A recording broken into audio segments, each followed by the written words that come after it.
If you're new in town or just new to this whole podcast thing, you're tuning in to Law by Night, the podcast that discusses all things vampiric with no fear of breaching the masquerade. In this episode, we shall review the Player's Guide for Vampire the Masquerade 5th Edition. I shall present my thoughts and opinions on its presentation and mechanics to help you better decide whether this is the sourcebook for you.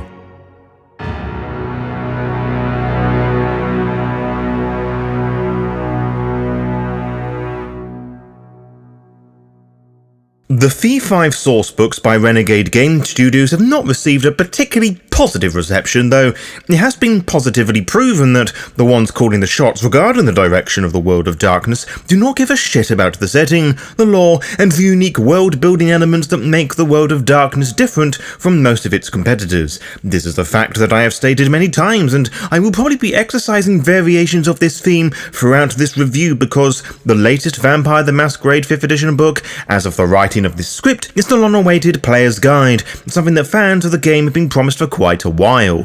So long, in fact, that I barely remember what was originally promised, but I do know that when the PDF was released on the 10th of April 2023, when you pre-ordered the physical book, V5 fans on the World of Darkness Discord server were acting as unpaid editors as they pointed out numerous spelling and grammatical errors, formatting problems, balancing issues with its myriad of powers, and countless more examples of sheer incompetence. In short, for 45 smackers, you had the opportunity to read the beta PDF and do the work for the developers before the losers paid $35 for the PDF a month later. Now, you can probably tell that I'm not particularly too happy with this book, but that is barely scratching the surface level thoughts. It does, however, have some redeeming qualities that might interest you, but before we get into all of that, here are the rules for the Law by Night book reviews. I will explore snippets of the lore, mechanics and rules found within the tome. I will look as to how they are presented and easily they are conveyed to new and old players alike. As this is a review written and presented by me, all thoughts and opinions are my own, so if you disagree with something I've said, that is totally fine. It does not mean that you're right and I'm wrong and vice versa. As of the writing of this episode, not the recording, the V5 Player's Guide is only available as a PDF via the Renegade Game Studio website. As such, I cannot make the usual comment on what the book feels and looks like. That said, my second-hand tablet, which is why I'm storing the PDF, says you lost the game. The presentation of the book feels similar to other World of Darkness books by Renegade and the one Modifius tome before them, and yet very notably different. Still, the pages are intense magazine white with random low-quality blood splatters copied and pasted where art and text does not fill. Much of the artwork has been lifted from previous books, primarily the V5 Companion, the core book, Chicago by Night 5th Edition, and Cult of the Blood God, so if you enjoy those styles, you probably will like their inclusion here, though I will add that using the cover of the V5's Companion for regular art is a strange and somewhat lazy choice, which is a turn of phrase I find myself using quite a lot with this book, including the recycling of art. Of course, there are many new pieces for the eyes to feast upon. Mark Kelly returns providing his signature editing and framing, capturing various vampires doing their undead thing with an oversaturated bisexual lighting theme that I honestly feel was oversaturated in of itself. It was cool the first few times this happened, but I'm honestly missing some of the other colours to his VTM work and wish the art directors would remember that too. Though I have to say that I absolutely love the pictures he did on pages 20 and 122. They are incredibly striking and, unlike the other pieces of his here, do paint a far more riveting story in of themselves. Mark Kelly also provides the art for the front cover, which uses that very intense yet muddy V5 red as its main colour of choice, with a vampire with blacked-out eyes staring off into the distance somewhere. Whilst I have described may sound exciting to you, it is far more lackluster than one would have hoped for. While some may use the term minimalist to describe the lack of action, I would absolutely say that this is a little bland, which isn't how one should make a potential customer feel purchasing a new book for new and older fans. Friend of the podcast, Raquel Cornero, also returns providing portraits of vampires pertaining to certain clans described in this book, which we will touch upon, and I am once more in total awe with each of these, with the pieces depicting the Banu Hakim and the Zamitsi being my personal favourites. All of them, especially those two, are stunning with attention to detail, making them beautifully lifelike, unlike anything I've seen from any other VTM artist, or actually quite a lot of artists in general. It is clear to me that Raquel really gets Vampire the Masquerade, capturing the essence of the distinctive goth aesthetic of Vampire the Masquerade, bringing it into the 21st century like no one else can. So, we've had the good and the bland artwork, and there's also a fair amount of that is shockingly bad. The pieces depicting most of the Hakata bloodlines take a new style, not found in previous World of Darkness books that, like many of the body drawings, just exist on there, occupying blank space, though the piece on page 86 was a rather cool illustration. There are, however, some very strange headshots found on pages 119, 126, 142, 187, 201, and 213 that give off really uncanny feelings, especially the 201 portrait. The shape of the phone is wonky and curvy. The fingers and nails wrap around the phone oddly, with strange lighting going all around the illustration, in addition to the incorrect positioning of the arm that is holding the phone. To me, this looks like AI art, which, for those who don't know, was not designed by a human, but a tech bro who writes prompts into some software that steals, learns other artists' styles to make something significantly worse. This is different from referencing and taking inspiration, as a machine cannot understand the deep nuances of this practice. Whilst there has been no official confirmation that this and similar pieces are indeed AI art, it is laughably bad and should not be included in an official book, or any other book for that matter. AI art is plagiarism software, it is theft, and for a AAA game company to stoop to such measures is laziness beyond belief. Oh look, there's that word again. Lazy. Finally, we get onto the book proper. Christoph What's-His-Face, the guy who traced over images he found on Google and appropriated Maori cultures for the upcoming Werewolf the Apocalypse 5th Edition core book, thought it was a great idea to draw a black man wearing a golden monkey mask.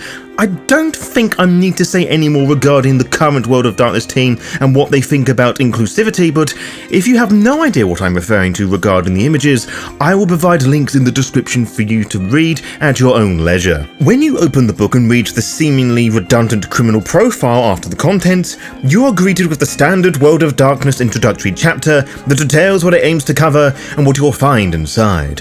Titled Blood Spatters rather than Blood Splatters, one of the more laughable errors that occurs twice in this book, this opening chapter makes it very clear that the player's guide lacks to the apostrophe by choice, that is neither a book for one player or players alone, but a guide to play itself for both the players and storytellers. In other words, a companion guide. You are told that it is a book of powers, not on guns and weapons, and that you should use Wikipedia instead, twice, like some older relative trying to be funny and impress the kids. Of course, if you want to give World of Darkness your money to obtain a book of weapons, there is the Second Inquisition to occupy that part of your power-hungry fantasies. Again, link in the descriptions below.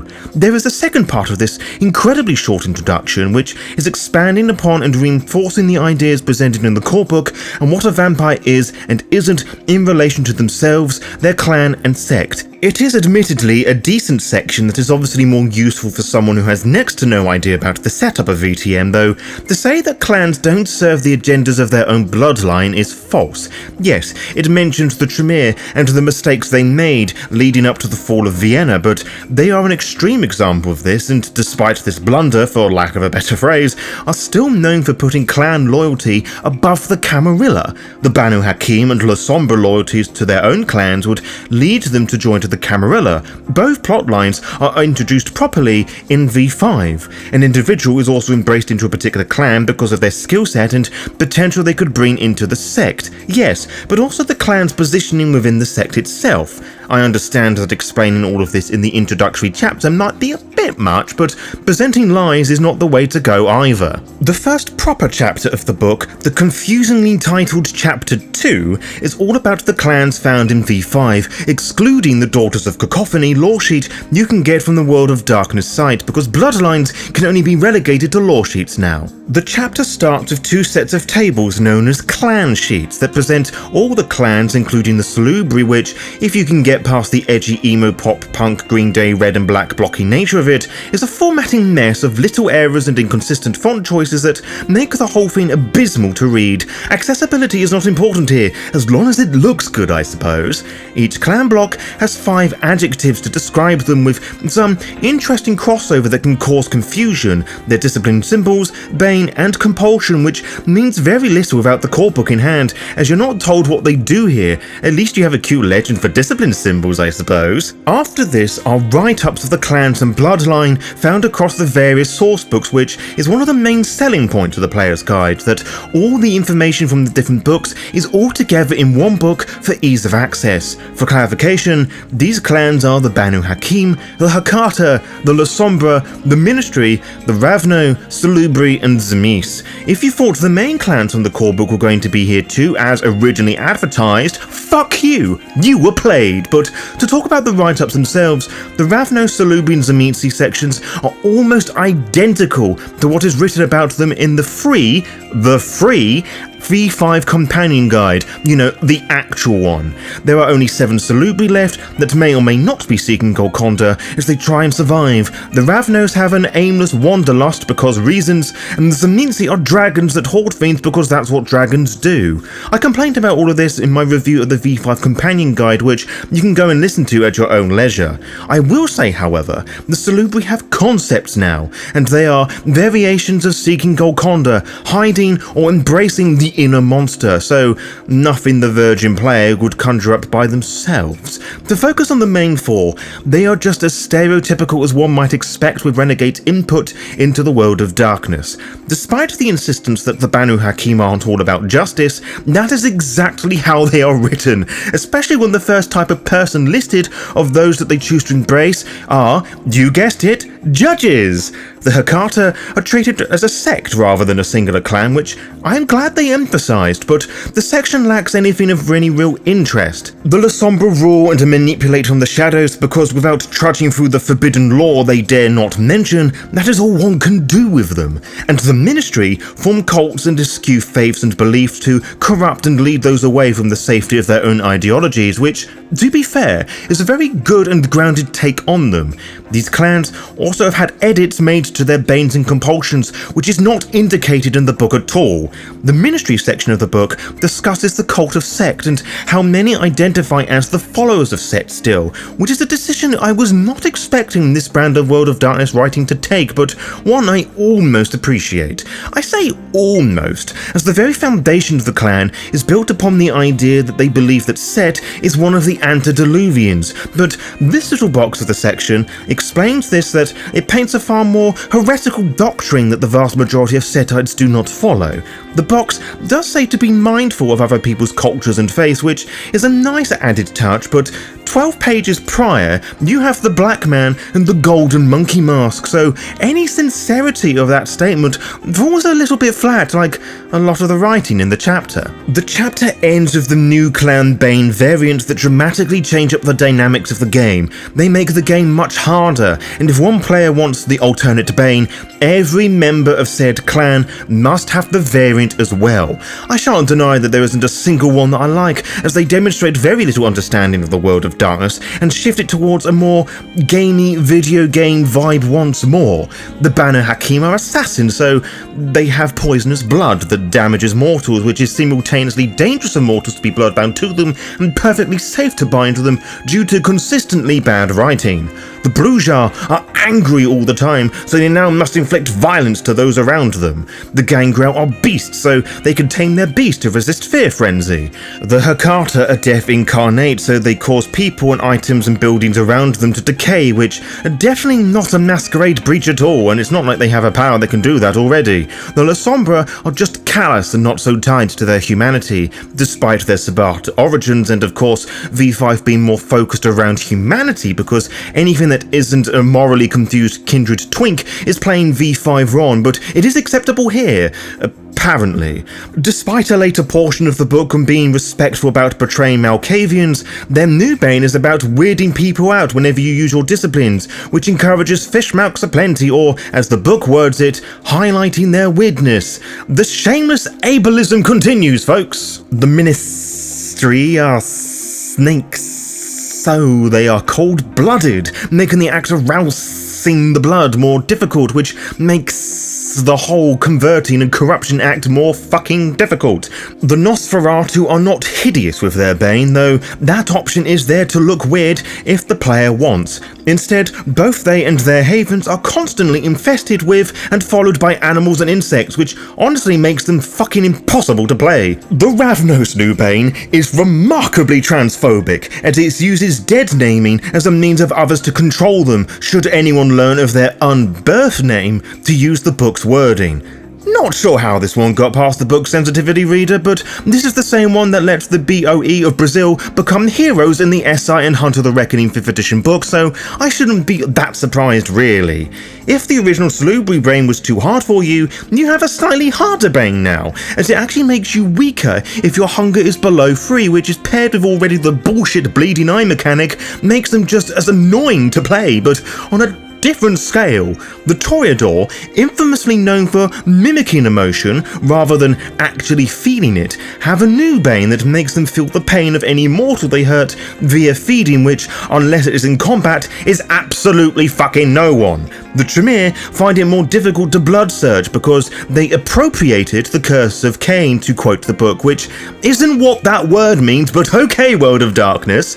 Zamitsi's new bane is not hoarding fiends, but not being allowed to enter a place without permission. No, I'm not making that one up. And finally, the Ventu have daddy issues and are more subservient to older vampires, which, if I was not already clear, is fucking stupid. Chapter 3 is all about characters, and there is plenty going on in this chapter, from a more difficult to read summary of the character creation spread across 2 tightly squashed pages, a list of all the predator types, disciplines, attribute skills, backgrounds, and all the other things needed to make a character.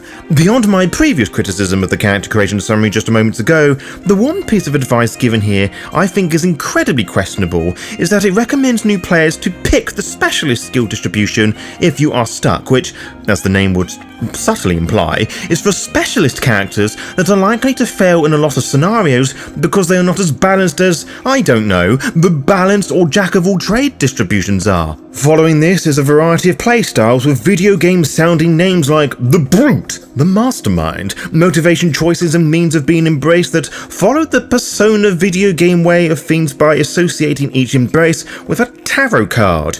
If anything I just said doesn't make any sense to you, these are essentially ready-made characters, but without the characters, just the stats and numbers and none of the backstories that usually go with them, because that would mean self-contained lore would need to be given, and lore is bad, remember?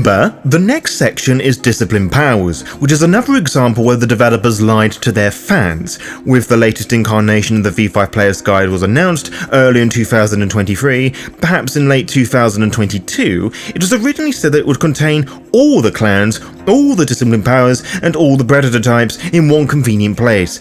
As of the case of the clans from before, both discipline powers and predator types are not all included here, but most notably a good portion of the Oblivion powers and many of the core book powers, because the developers decided, as confirmed on a previous World of Darkness Twitch news stream, they felt it wasn't necessary to include them here, i.e. they couldn't be bothered to copy and paste the relevant passages from the books they were already copying and pasting from and condense the lore. They were quite happy to give the neonates the ability to teleport into the fucking labyrinth, into the underworld, a feat that no one on either the Skinlands or Shadowlands should be able to achieve, but apparently Timmy the fucking neonate can. If you are sitting there and wondering which power that is and which book that is from, that is one of the newer ones from this book. Many new ones have been added too, which are incredibly unbalanced, as these are older ones that are elder powers bestowed as level 3 powers for the average neonate to possess, potentially straight out of fucking character creation. The exception to this is all bar the first presence power, which are all variants of Melpomene, which is mentioned by name. Yes, you have gotten your Daughters of Cacophony content spread across a lore sheet not found in this book, and 3 incredibly unbalanced powers that received a lot of criticism from fans because of this. That, and it was a terrible way to include the Daughters of Cacophony. Fans wanted lore, and they got crunch. Good job, B-Team. Furthermore, the older ones that are included from various sourcebooks have slight revisions in the flavour of their text which changes their purpose and function, as well as alterations to their numerical mechanics, and some have full-on name changes. At no point does the book or marketing of said book explain any of this. The following section on the predator type possesses a similar problem. Roadside Killer was deliberately chosen not to be included because they saw their fans did not use this as much and didn't think it was important enough to put in there, to quote Outstar on a previous World of Darkness Twitch stream. I'm sorry, if you are selling a book that says it contains all the predator types, you should put all the predator types in there, regardless of what a few people on the World of Darkness Discord, TikTok and Twitter say. The portion of the book about predator types doesn't even include the core book ones, but 4 new ones and the Cult of the Blood God ones with, again, slightly different write-ups to their original material. The new Grim Reaper one is pretty much identical to Grave Robber, though that one grants you an additional dot of humanity. Monotero is rooted in deep classism and racism as you chase and hunt your prey, whilst Pursuer encourages creepy stalkers, both of which not really sitting well with the V55, but you do lose 1 dot of humanity for them though. Trapdoor has your food come to you, which you can simulate if you have a lot of resources and a large enough haven. It gives you Protean or Obfuscate, which one of the first 2 disciplines to come to mind when I think of something like that, but as most of the clans have either Dominate or Presence, I can understand that narrow mind of thinking. The next section of this large chapter expands on the various merits, flaws and backgrounds in a notably easier way to understand. Boons and debts are also simplified with a simple cost mechanic that makes newer players think about them a little, which is a feature I genuinely like and may adopt into my own games. It's even in a nice little table, so it's easy to show off to players. There are also new merits and flaws I imagine a lot of players like, but none of them really stuck out to me, besides the twice cursed flaw, which grants the characters both Bane variants, which I naturally hate. The observant listener might have noticed the Caitiff and the Thin-Blooded have been presently absent until now because they get their own chapter. Like the previous one, they get their own table block with 5 words that makes them special and disciplined symbols. The chapter is appropriately called Cast-Offs, which is immediately made weird by the fact that amongst these 2 clanless kindred are Ghouls and Mortals. Ghouls have a special V5 discipline symbol, which is a collar which hints at them being subservient to their dom. But it comes across as a little childish rather than a clever Easter egg. Some of you may argue that it is actually a ball gag, which makes a little more sense here, and I would agree with this. I too thought it was a ball bag, but it was only through me zooming all the way into the PDF copy that I could see it was a latch and not a ball. This is bad design, as one is unable to zoom in with a physical book. I will spare talking about the Ghouls and Mortal inclusions that take place at the end of the chapter, as they are taken straight from the free PDF companion, which I think is a little off. What I can say is that there is a large page dedicated to talking about the Caitiff, which is far less engaging than the description in the core book, though it does sneak in a couple of plot ideas. Not fantastic ideas, but basic enough for the beginning player to latch on to. Then you have a series of confusing merits, like the one that allows you to purchase any discipline without roleplay, and the one that allows you to learn the discipline by drinking the blood of the one you last drank from. You know, like the standard way of learning new powers, but far less time and roleplay involved. Just straight to the powers and crunch, the V5 way. Following this is a surprisingly long section on the Thin-Bloods,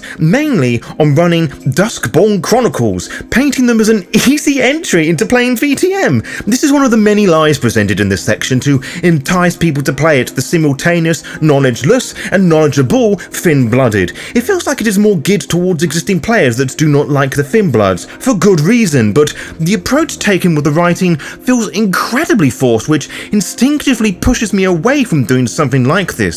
It is honestly a little patronising. I have my own ideas for all Thin-Blood Chronicles, but that was not spoon-fed to me by awkward pushing and suggestion. Chapter 5 is another fairly long chapter that I will summarise quickly because it regards Cotery functions functions and mechanical merits. The latter I have never had much interest in and have never used, but I will say that it is very well thought out for those who do adopt those themes into their games, though the various coterie types, of which there are many new ones as well, have their own tables too, which is somehow more difficult to read than the ones before, containing even more poorly designed symbols. The chapter actually begins with talking about different types of coteries and how many younger vampires may adopt to call theirs differently, like a gang, which makes sense to me. It is something that was previously established in older books, that a group of anarchs was called a pack, for example, and that certain clans have a flock name.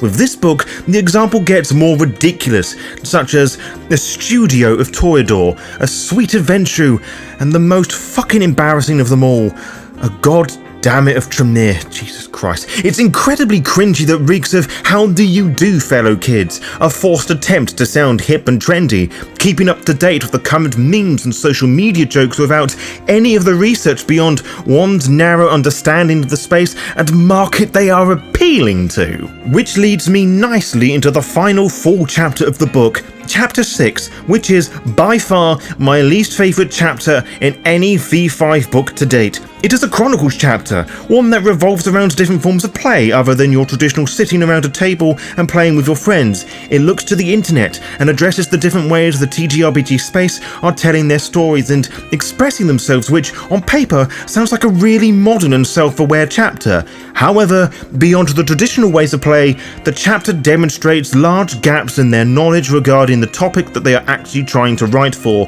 causing it to fall flat on its face as it tries to be with the kids.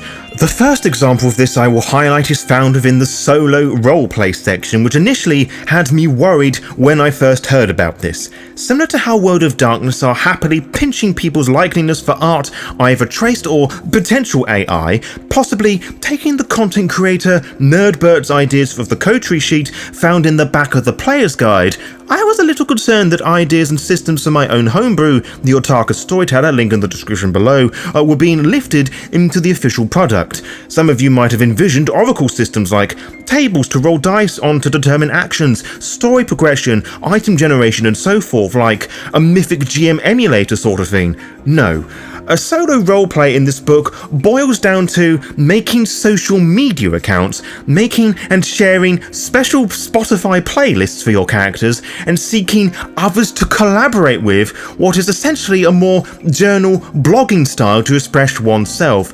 Who would have thought to play VTM by yourself? You need other people. Fuck me! I didn't think of that one. Gosh. Now, there is nothing wrong with any of this, by the way. It is not what people think of when you tell them there's something's going to contain solo roleplay. The section also talks about online actual plays, which I'm sure I don't need to explain to you, but again, the author here has decided to focus on what they know the most about, which is streaming primarily on Twitch, throwing technical jargon around that the vast majority of people reading the book are not going to initially know about. It may actually put people off having all these terms shoved in their faces all at once, especially as no resources are presented if I want to go and learn about them. This part, and indeed much of the section of the chapter, makes the constant unprofessional mistake of mentioning existent brands and tools like Twitch and later TikTok, which I will get onto.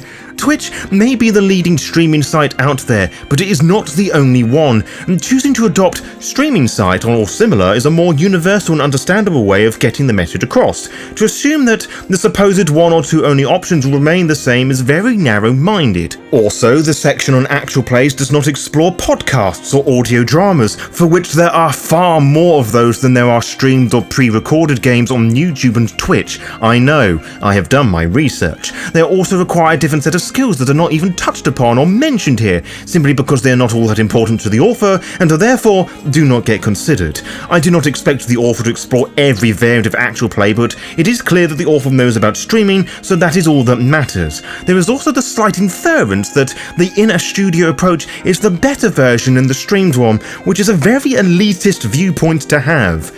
In the virtual LARP section, yes, there is a thing that exists, it mentions the VTM Battle Royale Blood Hunt, which had some people roleplay their characters in the game's Elysium lobby before matches. Again, it mentions similar online games that are either bloated, like Grand Theft Auto, or ones where the online community is non-existent, like Red Dead Redemption 2. Again, there is nothing wrong with just saying MMO. Every gamer knows what these are. Using Blood Hunt as an example projects my point that things do change. The RP in Blood Hunt died quickly after the game launched, and its servers are on the verge of being shut down because barely anyone played it, which surprised absolutely fucking no one. The biggest gripe I have is the TikTok style section, which sounds like a strange noughties one-hit wonder tune by an obscure European band, but we know what TikTok is, and many of us have turned off to what I'm about to say because TikTok is cringe that fosters the stupidity in all of us, and that it's the biggest problem with this section of the book.